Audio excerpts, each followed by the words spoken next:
What is up, chatbots and digital marketing podcast listeners? This is Carl Schucker. Oh my gosh, we are just pumping through these with phenomenal interviews from other leaders in the digital marketing industry or the chatbot industry. So today I've got a special guest. His name is Mark Thompson, and Mark Thompson is the co-founder of PayKickStart. PayKickStart is an affiliate and cart platform that'll help you do lots of cool customizations inside of the carts. It is actually built for conversions. You can set up subscriptions.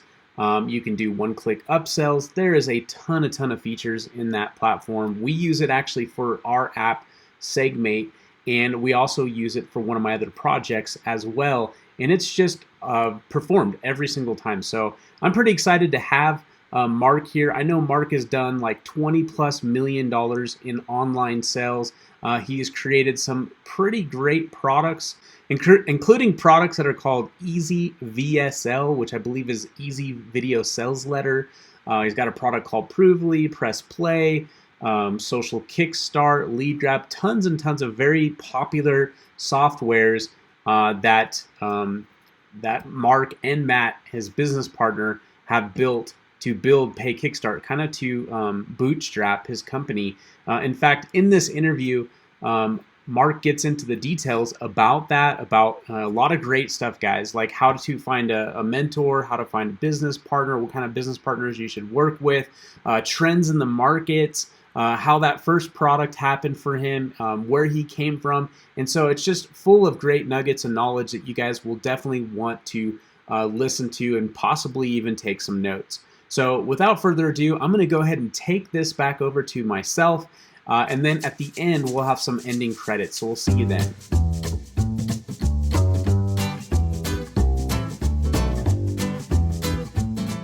What is up, chatbots and digital marketing podcast listeners? This is Carl Schucker, and I'm super excited about today's call because I'm going to be bringing on my good friend, Mark Thompson. And Mark Thompson is the co-founder of PayKickstart, which is it's a fantastic cart system. It's a fantastic affiliate platform where you can manage affiliates. You can do a lot of custom integrations and a lot of customizations to your carts. In fact, I'm even wearing this shirt today because I'm a sales boss, and I've got to represent for those of you who are watching. Can show us. So, Mark, thanks for coming on, man. How you doing? Good, man. Absolutely. Thanks for having me. Yeah, my pleasure. So Mark, I like to kind of dig in at the beginning of my interviews anyway, and get to know a little bit about like the early days, the beginning, like when did you start, and what gave you a taste of going into this direction? I know you came from the corporate world and kind of transitioning into, an entrepreneur. What were some early stages or some things that happened that got you on this journey? Yeah, it's a really good question. So I went to school for marketing. I went to college for marketing, but unfortunately there was no internet marketing degree. So everything I learned was kind of old school, obsolete. And so I had to really learn on the job. But anyways, after college, I actually worked for like a Rent-A-Center type of place where I had to go and deliver furniture to people. And then if they didn't pay it, I have to rip out their furniture. And so it was crazy. I mean, people would be renting a TV and a kid's bed. And then you'd be like, okay, well, you only have enough money to pay for one of them. And they'd keep the TV, and I'd have to end up ripping a kid's bed out. And so I knew early on that was not something that I wanted to do long term. And I knew after college that I wanted to be an entrepreneur. I wanted to be kind of in control of my own destiny and my own financial future. And I didn't really know exactly how that was going to happen.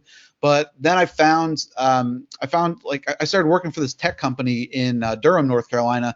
And I was just kind of a marketing assistant. And the first day on the job, she's like, listen, we have a $60,000 a month pay-per-click budget. You're going to learn Google AdWords and just be the best at it. And I'm like, okay, well, I don't know much about it. And she handed me a pay-per-click for dummies book. And so I went through that, and I started reading some blogs, and just as much as I possibly could, I got certified with Google, and I started to I got right into the trenches. And I think that's kind of how anyone, if you want to be good at something, you need to get your hands dirty, and don't be afraid of that. And so I started managing pay-per-click ads, and I got pretty good at them over the course of the next 3 to 6 months. And that was really how I got introduced to online marketing. So I started with pay-per-click ads, and then I started to just learn on my own because I was just really interested in it. So I learned about search engine optimization and social media and email marketing and all these different things to generate leads and sales. And so my next job after that tech company was with a marketing agency. And so that's really when I started to work with offline businesses to help them with their marketing strategies. And again, I was in the trenches for 4 or 5 years doing that. And I knew the last year that I was not an entrepreneur. I got fired from my very last job. I kind of had one foot out the door. I kind of knew that I was ready I knew what I was doing, and I was ready to move on. And so my boss was just like, "Hey man, I hate to say this, but we're gonna let you go. I kind of know that your head's not in the right space." And he was completely right, but it was a blessing in disguise because it gave me the nudge that I needed to be my own boss and be in control of my own destiny. And who knows, if I didn't get fired, I maybe just would have stayed in that comfort zone like so many other people do. But once I got fired, I'm like, I'm doing it. I'll take that leap. And I haven't looked back. Over the last 5 or 6 years, I learned how to create products, specifically software. I love software. And so I haven't looked back, and it's been a wild ride. Awesome. A lot of pretty good stuff there. One of them was kind of funny. You mentioned rent-a-centers, Yeah. carrying out kids, kids' bunk beds. It's like Yeah. kind of sad to have to do that, but that's kind of what that business does. And then the other thing was the blessing in disguise, getting fired from your comfort zone, pushing you. You probably, as entrepreneurs, we always have these like big dreams and these goals and these desires, and that was like that little shove that you needed at the time. Probably financially wasn't good at the time, but you might not have taken those risks. And I've actually had that happen to me as well in a different business, but I always had that entrepreneur bug as well. And I had a boss fire me because he heard that I was investigating the same type of business, but to do it on my own. So Yeah. there was like a leak with this corporate company. He fired me right away, but it was funny because later on he came back and he said, "I wish I never fired you. I should have made Right. you a but yeah, that's interesting. I resonate with that stuff. So when you first got started, I know you've created a lot of software platforms, some very hallmark products too that have gotten tens of thousands of users. What were some of the first products you created, and did they just hit right away, or did you have did you have some failures, or was there a few times you just kind of had to figure things out still? Yeah, it was a slow journey, especially the first few years. So once I got fired from my last job, I kept doing the same thing that I knew how to do, which was really just work with other clients. So I basically spent half of my day working with clients, and that was really my source of income, at least in the beginning. But then I also started learning about things like the Warrior Forum, and you saw people launching these products, whether it was a video training course or WordPress plugins and themes were really big back then, and you would see thousands of units being sold, $100,000 in sales. And I'm like, how are these guys doing it? And I just tried to reverse engineer what they were doing. And so one of the first few products I created was just an information program, just because a lot of what I knew was knowledge. I didn't know how to create software at the time. So I was like, well, I can shoot some videos and try to put it into a members area and try to sell it. And what I realized was when I created that product and I would release it on the Warrior Forum, that was only half of the battle. I didn't make very many sales. I made maybe 5 or 10 sales, because there's a whole other side of it, which is the marketing and promotion and driving traffic to it. And it's such a small community in the grand scheme of overall running an online business, but the internet marketing world was so small, and a lot of it was affiliate driven, and I had no connections. I didn't have affiliate partners. I didn't have an email list at the time. So I tried to release a few really small products. They were, I'd sell them for $10 or $20, and they didn't do very well. But then I quickly realized that I needed a mentor. I needed a partner that could kind of pave the way and show me exactly how it works, how these guys were doing it. And I actually decided to invest into a piece of software. And if you remember Pop-Up Domination, it was a WordPress plugin that helps you to build your email list from way back in the day. And I loved that product, and I used it on a bunch of my sites. And I found out who developed that software, and I hired them. I said, hey, I have this idea for a piece of software. I'll pay you $30,000. They quoted me like 30 grand. And I'm like, all right. And I mean, it basically drained my savings, and I wouldn't recommend doing that, for one. But it was very risky on my part because I really didn't still know how I was going to market the products. But I knew one thing, that if I wanted to work with someone who was above me and had been doing this and proven success, I need to have something that they're going to want. And so I was like, if I can build this piece of software, then they'll want to join me. And so I contacted 3 or 4 different people, and one of them was like, man, this is awesome. Like, the product was already done. They just had to handle the marketing side of it. And that was really my aha moment when I first got started, was that, we generated $100,000 in the first week. And I got introduced to all these affiliate partners. I just kind of looked over the shoulder of my partner, and he just showed me how to do it, how to create a sales page, how to create a sales funnel, how to work with affiliate partners, how to entice them to want to promote your stuff. And that's really how I started. So it was kind of small products here and there. And then obviously over the years, it's, you can take on a little bit more risk because you have that sustainable business behind you. And so now we're obviously doing much larger software. Yeah, so that's, again, too, I'd like to just reiterate some of that, because one was you had a source of income from doing like agency work, working with service work, which is great. That's a huge lesson for people. A lot of people kind of just take the leap of faith without any backing, and that's like a horrible decision to do. The other thing was looking at a market, reverse engineering it, and looking at like at the time, WordPress was very, very hot, and looking at like pop-up domination, which I remember the name, but I don't think I ever checked out the software. I think it's pop-up software, I guess. I'd take it. I mean, it's very simple. It's just like a lightbox pop-up for opt-ins. But at the time, it was very innovative. Yeah, right. Yeah. So you looked at a product that you wanted to, I don't know what did you reverse engineer that software particularly, or did you do something different? So the software that I created is actually called List Eruption, and I still sell it today. There was, if you know who Jeremy Shoemaker is, I was on a webinar with him from way back in the day, and he was showing me this way to do viral list building.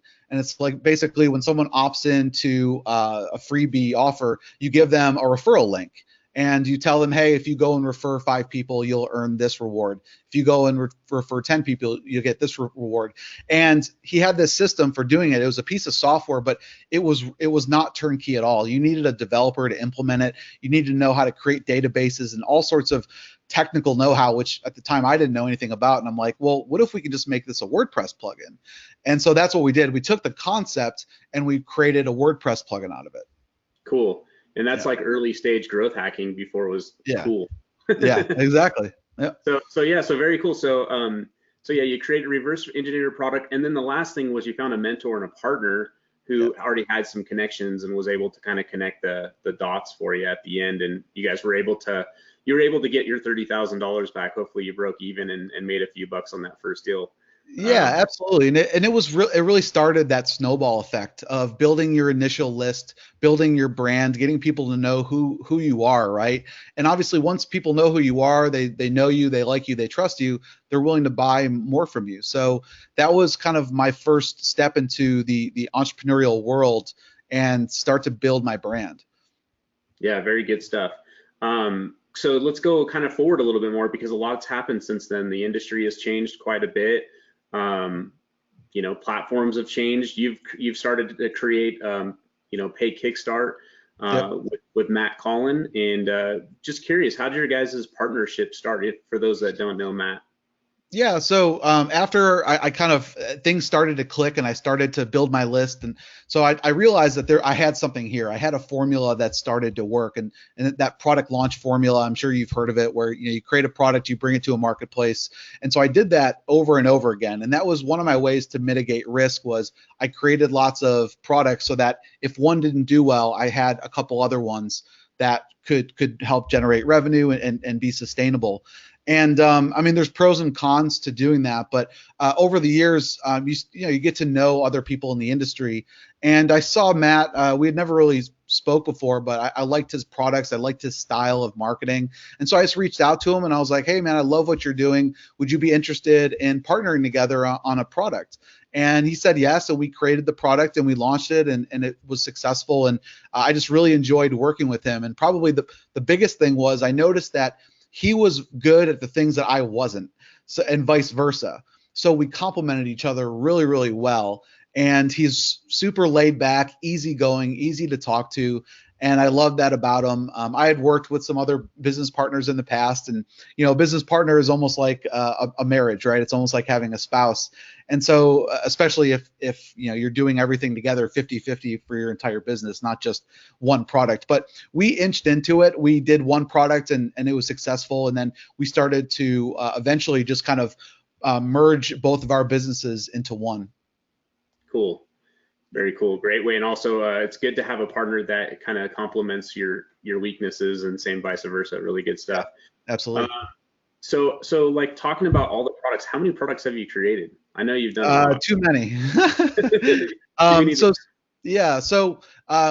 I had that product launch formula down, like I knew how to create the sales page, the sales funnel, get affiliates on board to promote it. And so what I would do is I would create my own products, but then I would also work with other product creators, people that have created amazing products but just didn't know how to market it. And I'd be like, well, listen, I have this internal email list, I have these affiliates, and we can create an event out of it. And so what I would do is I would stagger these product launches between my own products and then products of other people's, because obviously you still need to go and support them after the sale. And so I knew that it wasn't something sustainable long term, and certain products did better than others. And so the ones that kind of rose to the top, we continued to evolve and we continue to add more features to it. The ones that were just kind of stagnant and did okay, we continue to support them this day. Like even products that we launched 4, 5, 6 years ago, while they haven't evolved in terms of new features, we still continue to support them. And I think that's something that is a really big lesson for anybody. And I'm sure you've purchased a product before in the past where you got a great deal on it, but it was gone 6 months later and it was never supported again. So I highly recommend, if you do decide to create multiple products, that you have to think about support after the sale and keeping your promise long term, because it can have a reverse effect and can actually hurt your brand, and people won't want to buy from you again. So you have to be very careful about that and not spread yourselves too thin. But it was something that we were able to do successfully. We were really good at just being very efficient with our time and being efficient with our internal team. Yeah, and that's something that honestly I really respect that you've done, Mark, because that's something that's really plagued our industry is, people that launch too many products. It's really hard to support so many freaking products. Yeah. You've done a really good job at continuing to support them, and then obviously upgrading the ones that had a lot of interest, and had a lot of backing and stuff like that with it. So really commend you for doing that, because it's one of the things that I personally can't stand in our industry. Like I know a lot of products just collect intergalactic dust or whatever, or cyber dust on the shelves, cyber shelves, and are never used. But one day you go to use it, it's just not there anymore, or all the products are all buggy as hell, or after a certain period of time. So great job on that. It's something I really respect that you guys have done. So let's talk about the industry a little bit. I think since you have such a diverse background, and you've seen the beginning where it was really, really good, and then it kind of came down, and your focus changed, because I would say at one point you might have fell under the serial launcher category, where you're launching products every single month, and then now you're mainly just focused on one thing, which is a great product. It's helped us tremendously. I think our company's done over $500,000 between 2 different products. So, really great product that you put out there. But did you see something changing in the market, going from having multiple products, or what made you decide to make a change to really focus singular more than, obviously you're still supporting everything that you have, but what changed there? Yeah, it's a really good question. So I think the first thing was, well, out of pure necessity, we felt that there wasn't a shopping cart out there that fulfilled our needs, because we had all different types of products. We had SaaS products, we had plugins, we had video training, and there was all these shopping carts. They were deficient in one area or another. And so we just felt like, hey, we're a software company. Why don't we go and just build our own shopping cart so we can sell our own products? And a lot of these shopping carts, they were charging 3, 5, 10% for every single transaction. And once we started to get to a certain level and we started processing millions of dollars in sales, we're like, well, oh my God, do you realize how much we just spent in fees alone, just processing fees, not even counting the payment gateway, the shopping cart itself. And so we're like, man, we could have just paid for our developers to build this thing for us. And that's what we did. So we built it for internal use, and it was kind of a blessing in disguise that we built it for internal use, because it ended up being, fast forwarding to today, our long-term passion, our long-term goal, our long-term business, that we want to really have that one flagship program that goes mainstream and can compete with all the other big guys in the space. And everything that we did has been bootstrapped. We're not VC funded, so we didn't have $5 million in seed funding to get an office with 50 people. We just didn't have any of that. And so, the products that we created in the past really was a stepping stone and allowed us to be able to spend the resources, the time, the money on this platform. And so, as I mentioned, we use the shopping cart internally, and then we had other people asking us about it. They're like, oh my God, it's a cool checkout page, or how'd you do that one-click upsell? And so we got all these questions from vendors, and we're like, oh, it's actually just a platform that we created internally. And I'm like, would you like to use it? And they'd be like, hell yeah. And so we would, we reskinned it, we redesigned it from the ground up, and then we released it about 3 years ago to a beta group. And we got such a great response that we've really just shifted a lot of our focus over the last few years over to really growing and creating a thriving business with all different types of vendors, but mainly digital sellers. And so, every single month we continue to add new features and make it easier to use. And so that's really been our main focus. And that one thing that I love about your guys' platform compared to like other platforms is that you guys are pretty involved in the business, and you guys have like a private Skype group, and not only that, but you guys are very open to feature ideas, and and pretty quickly you implement stuff pretty fast, it seems like, as well, especially if they make sense. So really, really good compared to other platforms where it feels like you're like pulling teeth on suggestions and stuff like that. So. Yeah, I think that's been one of our competitive advantages, is that we've just tried to be as receptive as possible to constructive criticism, as well as just suggestions, feature requests, and we've tried to implement them as fast as possible. But we've kind of gotten to that point now where we're starting to get so many vendors that there's so many feature requests where we just can't accommodate them all. So we try to prioritize them as best we can. But I think early on, the reason that we were getting such great feedback and being as receptive from vendors was because we were listening. We had our ears opened, and we tried to implement as much as we could from our vendors. Awesome. So what, just to kind of go back on the other question, what do you think changed between going from launching product to the singular focused? Well, I saw that the product launch formula wasn't working as well as it used to.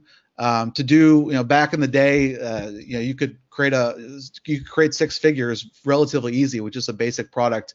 And then what was happening was other vendors were starting to come into the marketplace, and they just had green eyes. They just had money in their eyes, and they just wanted a quick cash grab, and it ended up putting a negative effect on the industry. And so it became much harder to create products. And we kind of knew that it wasn't something that would be sustainable. We just couldn't continuously create more and more products. And we always knew long term that, hey, if we could, provide great value for the products that we have created, if we can continue to support them, continue to add new features to the top, 3 or 4 products that people really love, and if we could take the profits and reinvest it into this mainstream platform and get people paying us month after month, year after year, that we could really change everyone's lives and ours, basically everybody, right? Us internally, because we use the platform to sell our own products. But hey, if we can be helping out, hundreds of other vendors, more to it. So, Sure. So yeah, the industry kind of like, like the curve bell kind of went down, dipped, and it made a lot of sense to like have more of a long-term strategy than a short-term play. Yeah. Where do you see the markets going today? Like, I mean, you see a lot of data, I'm sure, now at this point. We do. Yeah. What do you see is happening in this industry? I mean, like someone that's getting started or someone that's been around for a while, what would be some good advice? Because there's still launches that are doing 7+ figures I've seen recently. but it's not every launch, obviously. Yeah. What do you see that changes? Like, what are some things that people should focus on more to have a successful launch or have a successful company? Should they focus more long term, or should they focus higher on quality up front? Or, even the MVP model doesn't seem like the MVP model anymore. So Yeah, I mean, it's a loaded question, right? Because as a new vendor, a new entrepreneur trying to create a product, you need profit, right? I mean, money trumps all. Once you get that revenue, then you can pay your bills and continue to support the product. So what ends up happening sometimes is that you create a product hoping that in the long term it's going to do well, but if it doesn't do well in the short term, you may not have a long term, right? So one thing a few trends that I've noticed were if you're doing software. Definitely the SaaS model has risen to the top, right? I mean, WordPress plugins and themes, people still use them, but they conflict a lot with each other, because people load up dozens of plugins in one installation of WordPress, and they all start to conflict with each other. So when you have a SaaS company or a SaaS application, you can control, you don't have things interfering with each other. So that's one thing I noticed. From a marketing standpoint, I think people are more open to using paid ads, especially with Facebook ads being relatively cheap. I know when Facebook ads first came out, it was super cheap, but not having that reliance solely on affiliate partners and really giving away the moon to affiliates. It got to the point where you were paying the affiliate partners so much that it didn't really make sense, or even if you did a big launch, so much of that went to paying affiliates, paying all your developers and designers and all that kind of stuff. So if you can maximize your ROI with Facebook ads or any type of other paid media, then you can make a larger ROI. And that's something that I've noticed over the last 6 to 12 months, that once you can dial in a paid ad, you can scale it up and you're in control of those ads. Whereas opposed to with affiliate partners, you really have to give them a lot of hand holding. You got to really maintain all those relationships. And it's much harder to scale that because you can only manage so many affiliate relationships. yeah, good advice. One thing that I noticed too in the industry that just kind of popped in my mind, which is doing a launch is actually a lot of work. Like, I know you really dialed it in and you were good at it, but it's a lot of work. Like the same amount of effort and energy that goes into a launch, you could do into like an ads campaign, like you were suggesting, dialing in your ads. Spend the time on dialing in your ads. Great advice there. So definitely, I will use that more myself too. So thanks for that. Awesome. So I, usually like to kind of end this with just some kind of fast stuff, and I don't like to spend too much time on the interview. I want it to be content based as much as we can, just to help our listeners as much as we can. Sure. But like, you've seen a lot in the industry, and I really do appreciate, like, these were questions I wanted to hear. So personally, I got a lot out of it. But what are some things like the last question doesn't have to be business. It could be business, it could be lifestyle, it could be family, it could be whatever.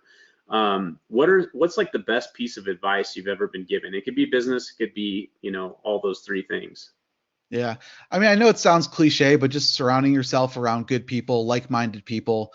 One thing that I hated as an entrepreneur when I first started out was, I wanted to be an entrepreneur so I can be in control of both my financial freedom and my personal life and be able to go and take vacations with my family. I have a 7-year-old daughter and my wife. And the first few vacations I went on as an entrepreneur, it wasn't even a vacation because I was working the whole time. And there's something about being able to have a great team behind you and having sustainable recurring income coming in, where if you removed yourself from the business, it would still rock and roll and you would still be profitable.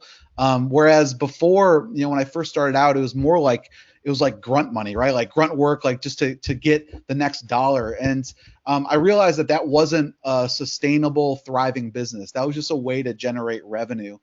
And so I feel like the people that are the most successful in life as being an entrepreneur, having a team that you can rely on and having customers who are willing to pay you month after month, year after year, so that if you can go and have time to do the things that you enjoy. And now I mean, I'm fortunate enough to love what I do, but I don't want to work 100 hours a week. I mean, I used to work 80 to 100 hours a week every single week when I first started. And that's not sustainable. I mean, you'll get you gray hair and you'll resent having to work. And I want to wake up in the morning and be excited to work. And I feel like you can't do that unless you can balance it between work and life and be able to go on vacations or do the things that you enjoy. So when I finally was able to get over that hump and build a solid team and go on a vacation, shut down technology for 5 days a week and know that revenue is still coming in. I got a business partner who's, manning the ship. I got a great team behind me that is supporting our customers. In my opinion, that's being a true entrepreneur and building a thriving business. Awesome. So having a chance to recharge so you don't face burnout. Absolutely. And especially in this business, it's easy to get burned out. A lot of people do. So awesome. I really appreciate you for coming on. Guys, this is Mark Thompson. He is the co-founder of PayKickStart. Go check them out. It's a great affiliate marketing and cart platform for digital marketing, but I'm sure you can do physical stuff as well. But definitely go check them out. Mark, any last words for us?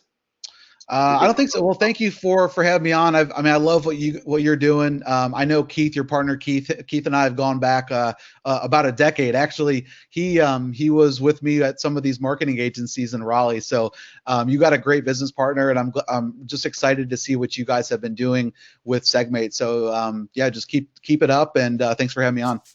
Awesome, I appreciate that.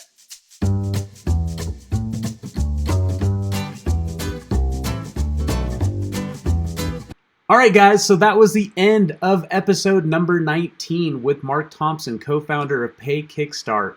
Guys, if you are enjoying these podcasts as much as I love giving them, let me know, okay? Send me a message.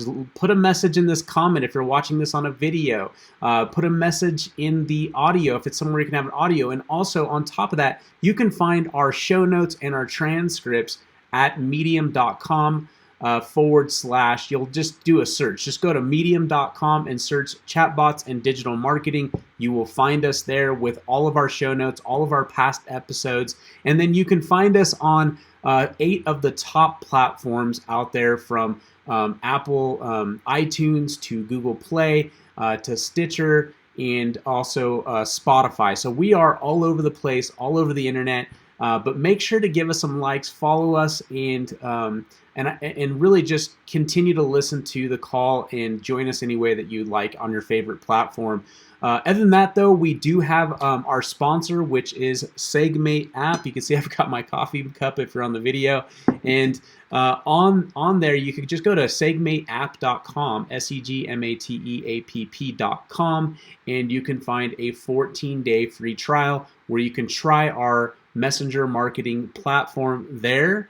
And plus, we give away lots of cool goodies. Other than that, guys, I hope you've enjoyed this, and we'll see you guys on the very next call. Take care.